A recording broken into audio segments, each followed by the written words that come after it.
मान लो मेहुल है, मेहुल अपने देश में कोई नया प्रोजेक्ट चला रहा है, इसके पास पैसा नहीं है, इसके पास पैसा नहीं है, ये थोड़ा अभी अंडर डेवलप्ड क्या है, अंडर डेवलप्ड नेशन है, ठीक है। तो जतिन यूएस है और आप आईएमएफ और वर्ल्ड बैंक है, आप दोनों आ जाओ, आगे आ जाओ, ठीक है, आ जाओ जल्दी आ जाओ, ठीक है। तो मान लो ये यूएस है और आप आईएमएफ है, तो ये आपको कहेगा, कौन, जतिन कहेगा आपको कि इसकी मदद करो, इसकी मदद करो, इसे कर्जा दो, तो आप इसे कर्जा दे दोगे। पर बहुत सारे देखो, और बाई चांस इसका धंधा जैसा ये सोचता है, इसका वो काम वैसे नहीं चल पाता और ये कर्जे में डूब जाता है, तो फिर ये आपको कहे, आप इससे अपना कर्जा मांगोगे, आप इससे अपना कर्जा मांगोगे, तो ये कहेगा सर मेरे पास अभी पैसे नहीं है ना, नहीं है, तो आप क्या करोगे, आप इससे कहोगे, इसके कहने पर, जतिन के कहने पे आप कहोगे इससे कि भाई अगर तुझे इस कर्जे से बाहर निकलना है तो तू अपना जो आर्थिक तंत्र है उसे विश्व बाजार के लिए खोल दे, जिससे कि बड़ी बड़ी कंपनियां तेरे देश में आएंगी, निवेश करेंगी, जिसके माध्यम से तुझे पैसा मिल जाएगा और फिर तू मेरे को पैसा वापस कर दियो।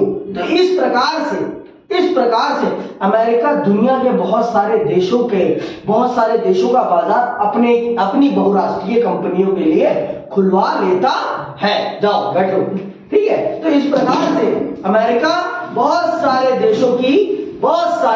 देशों के बाजारों को अपनी कंपनियों के लिए खुलवा लेता है और वहां पर अपनी कंपनियों को सेटअप करके वहां मुनाफा कमाता है और अपने घर में पैसा लाता है। अब जैसे फेसबुक इंडिया में काम कर रहा है, यूट्यूब इंडिया में काम कर रहा है, गूगल इंडिया में काम कर रहा है, तो क्या इससे उनको प्रॉफिट नहीं हो रहा? प्रॉफिट हो रहा है, तभी तो काम कर रहा है ना। इतने बड़े स्तर पर स्केल अप कर रहा है वो। भाई स्केल अप कर रहा है तो इसका मतलब क्या है? प्रॉफिट जनरेट कर रहा है, तभी तो वो काम कर रहा है। तो ये एक बिजनेस है, जिसमें वो कुछ भी इन्वेस्ट नहीं करते फिर भी वो प्रॉफिट कमाते हैं। कौन? गूगल पे जो इंफॉर्मेशन है वो उसकी खुद की थोड़ी ना है, उसने थोड़ी ना डाली है, उसने सिर्फ एक प्लेटफॉर्म प्रोवाइड किया और लोग वहां पर इंफॉर्मेशन डालते हैं और लोग सर्च करके देखते हैं, बस। समझ में आई बात? आप फेसबुक, यूट्यूब को ही देख लो। यूट्यूब क्या है? सिर्फ एक प्लेटफॉर्म है, वर्ल्ड लेवल का एक प्लेटफॉर्म है, जिस पर आप अपना नेट यूज करके उस पर कंटेंट डालते हो, आप सब कुछ करते हो, लेकिन पैसा वो भी कमाता है। और जब वो आपके से 10 गुना कमाता है तो आपको उसका 1% देता है, बस। आप समझो इस चीज को। तो अब बताओ किसकी आर्थिकी मजबूत होगी, किसकी इकोनॉमी मजबूत होगी? जिसकी वो कंपनी, अर्थात कंपनी जिस देश की है उसकी भी इकोनॉमी मजबूत होगी।